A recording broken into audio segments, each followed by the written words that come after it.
What's up, guys? It's your boy O2, otherwise known as Quinton Walker. But real quick, I just want to share a little bit about my story of addiction and alcoholism. I know I have an older video on my YouTube channel that's dated. It came out like 10 months ago. Uh, and time has progressed. So I want to share with you. I'm alcoholic with almost 2.5 years of sobriety from the poison. Um, and it's still not easy. I mean, it's easier, I guess, than it was at the very beginning of quitting, but I still have to talk to the spirit of alcoholism daily. I believe it's a spirit. There's a reason why it's called spirits. In fact, in Arabic, alcohol means flesh-eating spirits. So let that sink in for you for a little bit. The Muslims are ahead of us. Real talk. Shout out to all the Muslims out there. Mad respect. I believe I want to first off. I don't want to oppress or attack any religion. All religions are welcomed on my channel.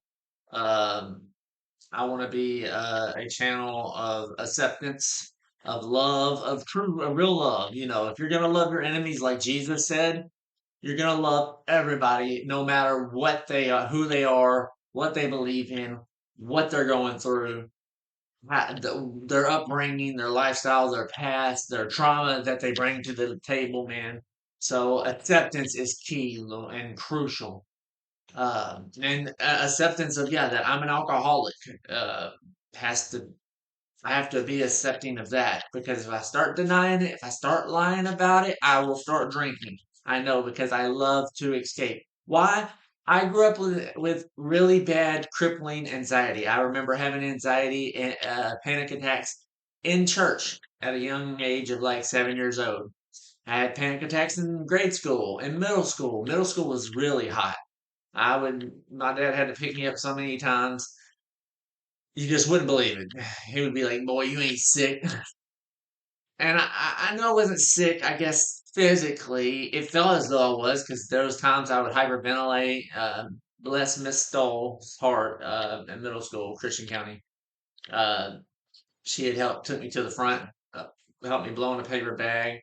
I just had my panic attacks have also transformed. They used to like feel like my throat was closing up. Now it feels like I don't know. I'm detaching from reality. A lot of times my blood pressure will spike.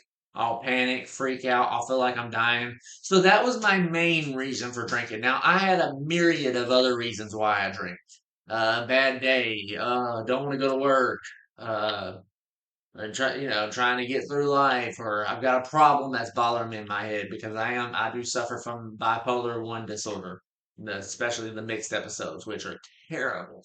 Uh, I have depression. So alcohol, a lot of people want to be like, alcohol is the problem, man. Alcohol is your problem. In AA, the big book teaches us that it's not the problem. It's only a symptom. It's not the root of the problem. It's only you're trying to treat it as a solution. Long term, that's not good. So, anyways, back to my story. I was 16. I had drank previous to this, a few sips of beer here and there, nothing major. It wasn't until I started working at Grupo, a factory here in town, the town I live in. Sorry, I'm gonna trip over my words.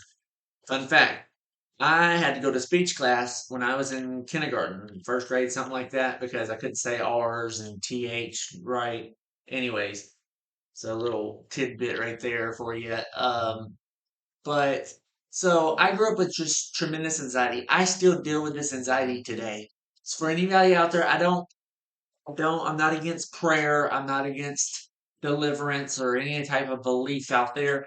But I know that I prayer has not worked for me thus far. I'm not saying it doesn't work. I'm not saying that, guys, but I've had people pray for me over and over and over and over and over, and I still have anxiety. And I'm working through it. I'm working it currently. Shout out to this person who wrote this book, Dr. Faith G. Harper. Let you see it. Unfuck Your Brain is a great book. Excuse my French. Sorry, I cuss. Science says people who cuss are morons. But anyways, I was working at Grupo. It's a factory, manufacture headliners for cars. That's the ceiling of the vehicles.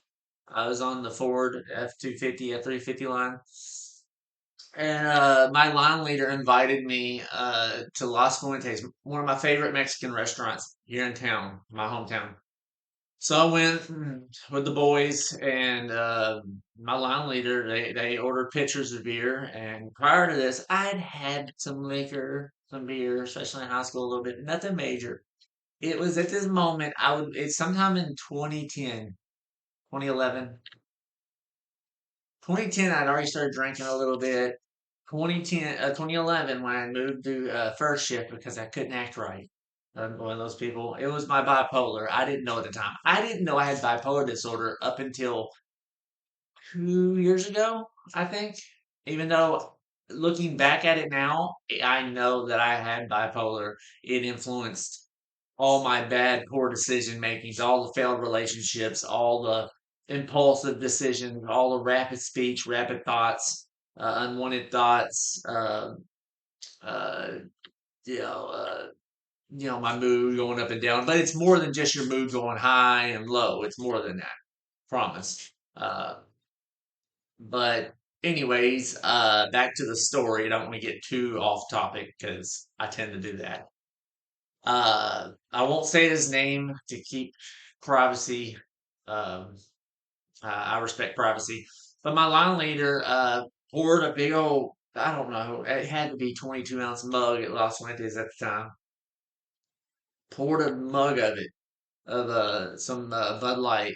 And it was like, my nickname was O2. That's why I created my channel called O2 Does the Most because my dad was one of the supervisors and his name is Obi.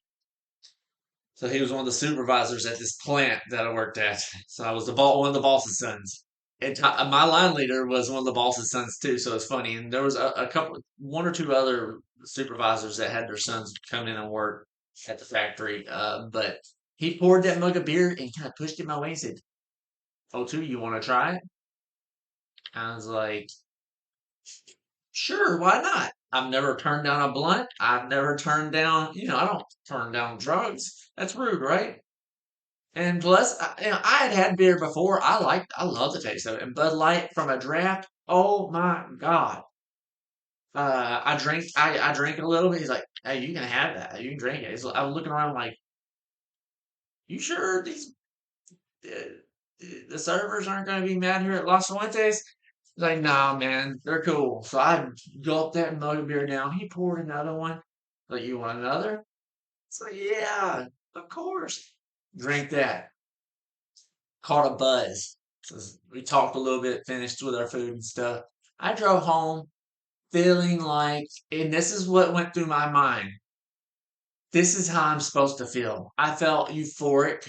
I felt relaxed. All the problems, anxieties, racing thoughts were, they had vanished, to be honest. I just remember that day just being, I was feeling blissful, feeling peace for like the first time in my life, really. And then I immediately became an alcoholic, I believe, because in the days and months leading after that, I would have people buy me alcohol, and I was underage. So I'm not going to say any names to protect them, but it was tons of people that contributed. Nothing against them. It was not their fault. I wholly take responsibility for my actions, but I drank all the time. I would get off work and drink. I couldn't get off. I had panic attacks. I'd rush home to hang out with a buddy that I ended up finding and drinking with all the time. And he was over 21. Got to where I could buy underage because I kept showing up at certain gas stations and liquor stores so often that they wouldn't even card me. So by the time I turned 21, well, let's back up, but right before I get to 21, I got a DUI when I was 18. I was going to my, at the time, girlfriend's graduation. Her mom hated me, didn't want me there. I wasn't gonna go, so I was hanging out with a buddy after work. We stopped at the liquor store. Some girls. that he thought was cute. They were hollering at us from a window of a car, and they were like, "Hey, come follow us to a party." So I went to a party, got drunk, got shit faced drunk, smoked weed, almost got in a fight there. Then I was like, the drunk me was like, the alcoholic in me was like, I need to go to the graduation. Went to the graduation, T-boned a car. Thank God nobody was in it. It was parked. Everybody was at the graduation. Got arrested at the entrance of the stadium. And you got there to stop me. They took my license for 90 days. No. Continued drinking.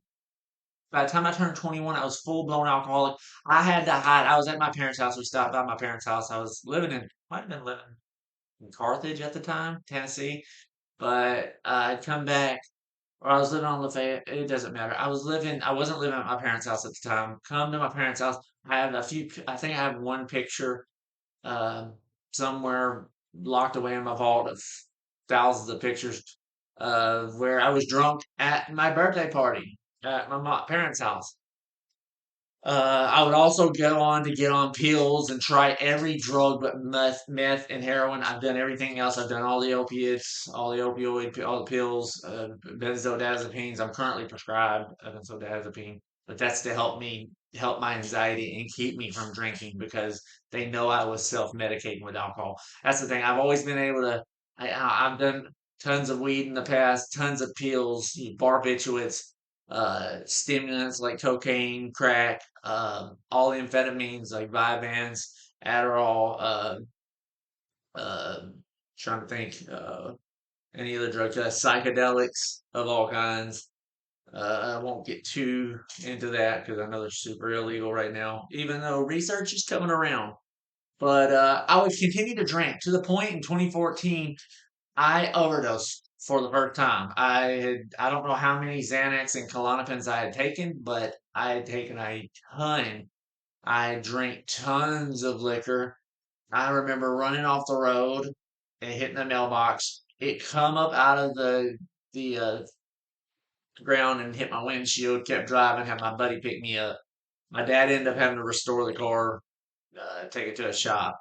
I kept drinking, and my parents would throw me in jail, or I would get in trouble and get thrown in jail, and got out, kept drinking, rehab. There was one time I got out of rehab, the very first, no, the second time I got out of rehab. I've been to all of them in my hometown. Well, not all of them. There's new ones now, but at the time, all of them. There was two. Went to both of them. One of them twice. Went to one in another town in my state of Kentucky. Got kicked out of it because I was drunk. Uh, but it wouldn't be a week or two after I get out of rehab, I'd start drinking again. Continue, continue, continue, continue, continue. And here's the thing. Here's the key point. That if you don't take anything away from this video, please take this into account. It's gonna be heavy.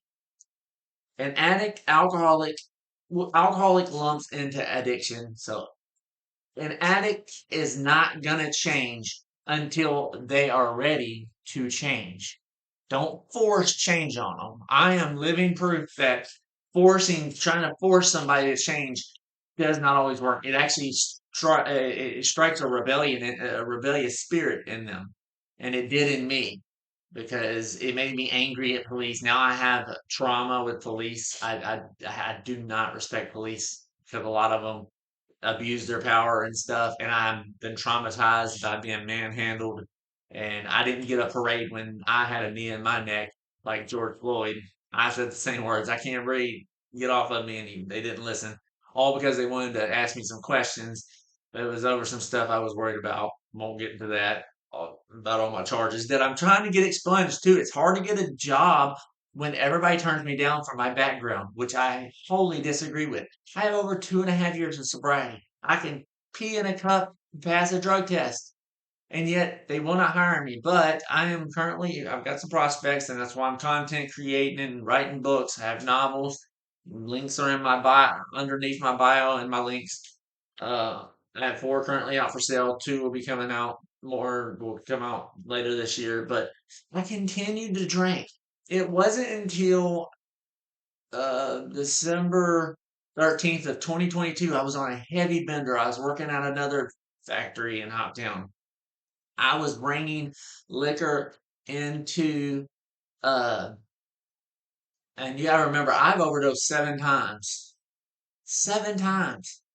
Two of them nearly killed me. My liver and kidneys were shutting down. Um, I was on life support on both of those. Uh, Another one, I had to get life flighted because I had taken too many blood pressure medicine, too many blood pressure pills, because I was drunk and just wasn't in my right mind.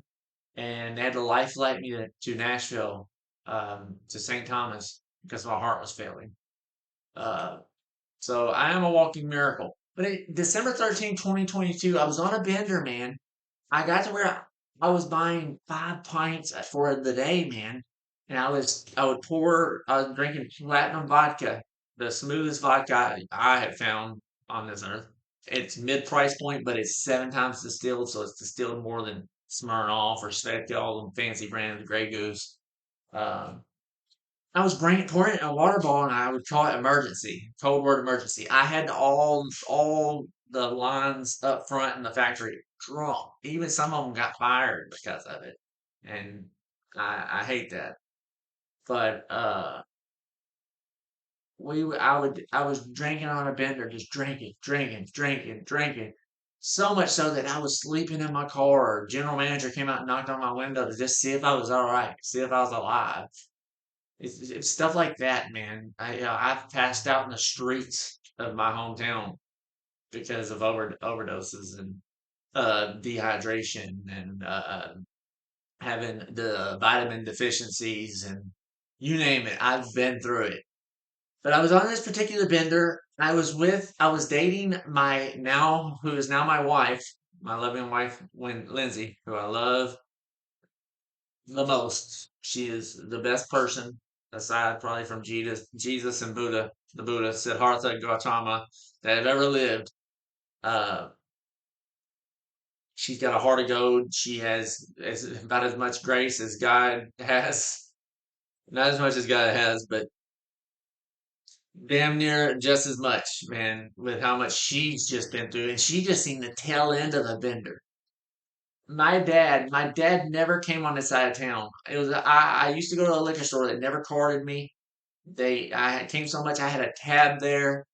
Uh, and I was just going through the motions. I felt like I was just going through the motions, all to alleviate my anxiety to start. That's the thing. People don't tell you, like, or a lot of people assume like you're out to ruin your life, and you're not. Alcohol gave me so much, but took so much from me. See, it gave me the anxiety relief. I'm insecure a lot of times. It made me confident about myself. Uh, if I had any type of issues, it helped mask that issue. Uh, it didn't matter what it was. My social group grew. I started meeting new people. I've met some really cool people drunk, and I've met some really terrifying bad people drunk, whether it be in jail or out in the streets and out in the trap houses selling coke and dope. Uh, but that day, December 13th, 2022, my dad just happened to be on that side of town where my particular liquor store of choice was, and he had caught me. He pulled in behind me and I was like, and called me. And I was like, oh shit.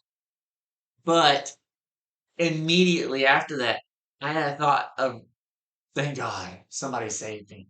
Because there was another time in 2021, it was a year prior, I was on another bender. I had quit my job. I was living with some girl in the hood, and I was walking the trail here in my hometown, and I told God I was walking with this liquor bottle. I would go home, fill up on snacks. I was living out of motels and hotels and stuff, and in people's houses, like this one lady's house.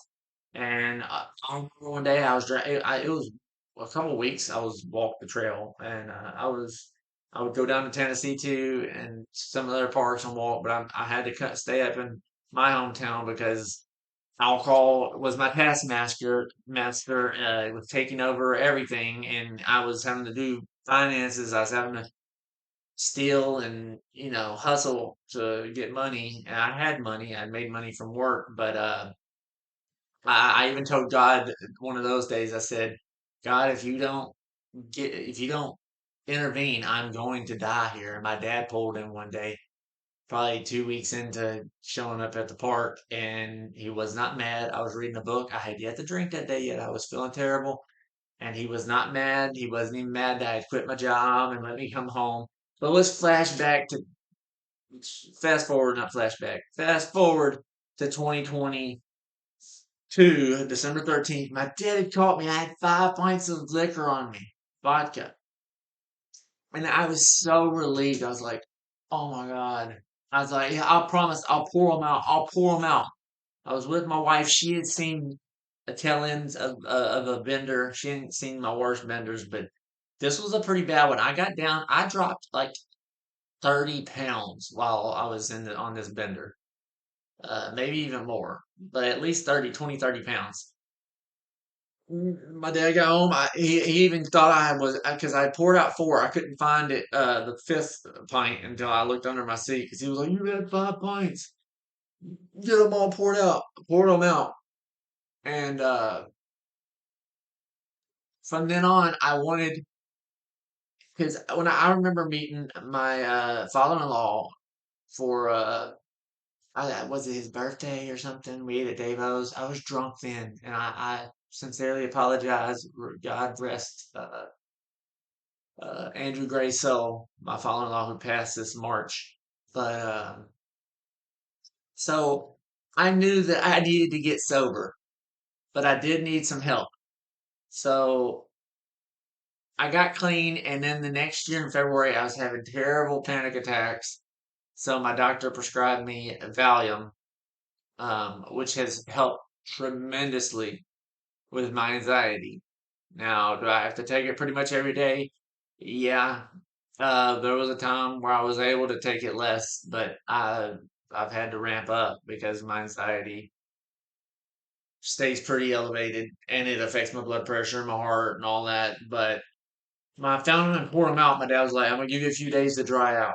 And don't get me wrong, I had the worst withdrawals, man. I've been through DTs in the hospital. I've been through hallucinating, shaking, trembling, blood pressure spikes. In DTs, your blood pressure will actually spike for a couple of minutes, then go back down to normal. Then a few minutes later, it'll spike again. It's really weird. You'll start hallucinating and just tremors and stuff. But this one was different for some reason. Like I sweat a lot and I was shaking a lot and dehydrated. But after a couple of days, man, I went to a park and tried to skate. I was had a little off balance and dizzy and stuff and dehydrated. But I kept moving forward. And then I married my wife, man. And I learned that I have to talk about it. I can't just I used to not talk about it. I'd just go drink and hide it. I have to talk about it. The day I stop talking about it is the day I go drink because it is now a part of me. It's a brain disease. People forget that. People think it's a poor decision making. Maybe at the very beginning, but once you realize that you're an alcoholic, or once you start displaying symptoms of alcoholism, which is pretty much habitual daily use of drinking, regardless of the consequences, losing it all. That's the thing. Alcohol gave me so much. It gave me social. It gave me new friends. It killed my anxiety. It made me confident in myself to a fault. I mean, it actually, I'm not gonna lie, it actually gave me insight on things and a knowledge that you wouldn't otherwise acquire from just reading a book or something. It's almost like the spirits in the alcohol would actually share things with me. I even dabbled in witchcraft in the past during it and actually had made people sick. I'll just be honest with it. I'd practiced in the occult. Alcohol led me down a very dark, lonely road. My parents had kicked me out several times, and I had ran off a few times and lived with people through in and out throughout the history. But now I am sober, man. From alcohol, man, it's it's amazing and it's a battle at the same time. Next month I'll be 2.5 years sober. I am very proud of it. It is a battle. You have to talk to it, man. You have to talk to it. And if you're not gonna quit until you're ready to quit. And don't shame those people who are still in the madness of addiction. Encourage them. Say good things to them. Do not oppress them. Do not threaten them with rehab, with jail, because that can potentially create a rebellious spirit in them, and we don't want to do that. We want to help people the best that we can. We want to show empathy, love, love like Jesus did, man. Jesus, I'm sure hung out. He hung out. They called him a drunkard, a wine bibber in the Bible, at least, because he hung around those type people. But he said it's not the healthy that need a doctor, but the sick. So please remember that when you're around alcoholics or addicts to show empathy. It could have been you. It could have been you if the dice were rolled right in the genome and you were born from someone else, or your gene code just happened to have alcoholism or drug addiction in it. Uh, but ways I cope, man. I play video games. I content create, man. That's why I created my channel. O2 does the most. I write novels, which are in the links under my bio, like I said, and in my descriptions of my Fortnite videos. Um, all right, I paint. I've got tons of paint. You can see a few behind me, but I have like over 30 paintings in the house, over 50 pieces. Uh, and I'm about to start another one. I exercise regularly. I just recently hurt my foot, so I'll be out of commission for a week or two. Possible fracture or break or something. Uh, I had a X-ray the other day, but I have to talk to it. So if you're asking like, how can I quit alcohol? How? Well, you might want to see a doctor if you've been drinking for a long time. You can't go turkey it. You can use alcohol to taper. You can taper back, start, but you have to be sincere and honest with yourself. You can't slip up one day. You can actually taper down with alcohol itself, or a doctor can prescribe you a benzo to taper off, or just quit drinking alcohol to lessen the withdrawal symptoms, especially if you're self-medicating for anxiety or depression or something. Uh, but you can do it, man. If I can do it, if my headed self can do it, that's stricken with anxiety, you can do it too. And I want to encourage you: do not give up. If you do slip up, if you do mess up, don't consider a relapse. A lapse is what that's called. A lapse in judgment. Get back up and start again. Keep going. I know there will be days that are harder than others. Journal. Make sure you journal. Make sure you exercise. Make sure you eat right. Eat better, man. We could all eat better and get rid of this processed food.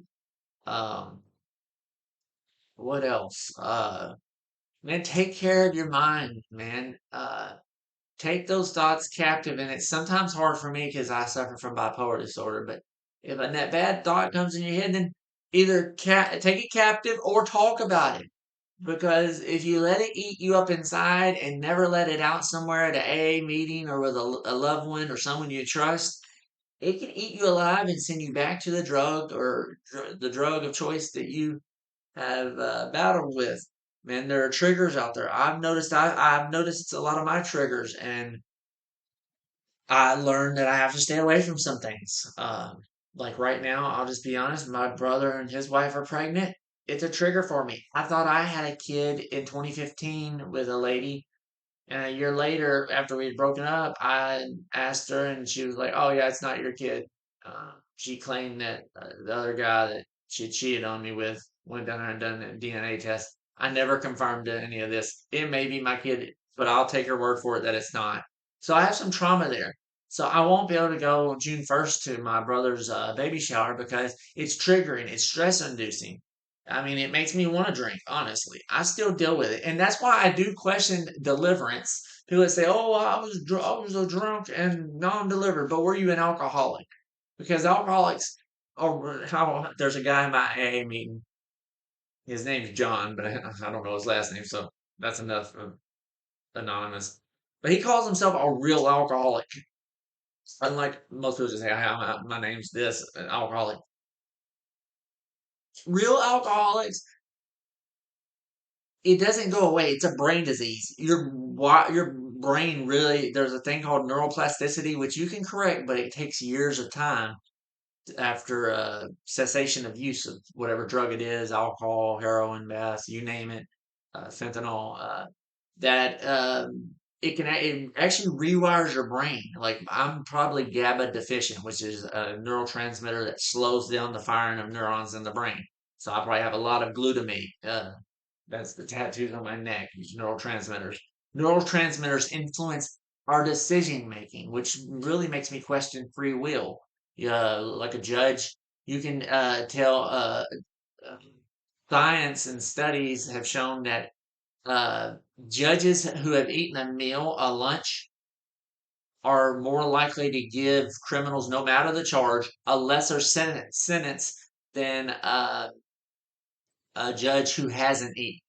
Hormones, neurotransmitters, our biological processes influence everything we think, we say, we do, and we don't even realize it, man. I love the minute of the world, the small, I guess, the quantum of the world, the quantum mechanics, the atoms, the molecular structures that influence the big world.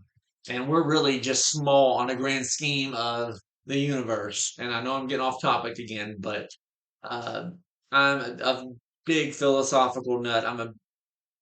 Big, um, I'm a, I'm on a quest for the truth. But just that was a quick story of my alcoholism, man.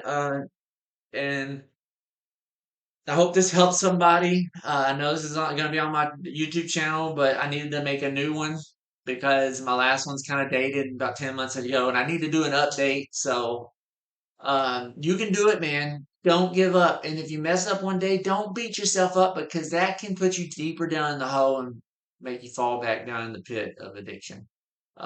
It's something we'll have to battle with the rest of our lives. Some people, I guess, get delivered from it. I can't confirm or deny. I'll put it that way. But I just want to encourage you today, man. If you're going through it, you're not alone. I've been sober, but I trust me, I know the craving. You crave it almost like a runner craves water, or somebody starving of hunger desires food. But it's even like it's. I would say it's exponentially even greater of a craving than that because you have physical symptoms with it, with the cravings. But don't give up, man. I love you guys. I appreciate you all. I appreciate the new subscribers, man. Please share this video. I love you guys, man. We do recover. We do recover, man.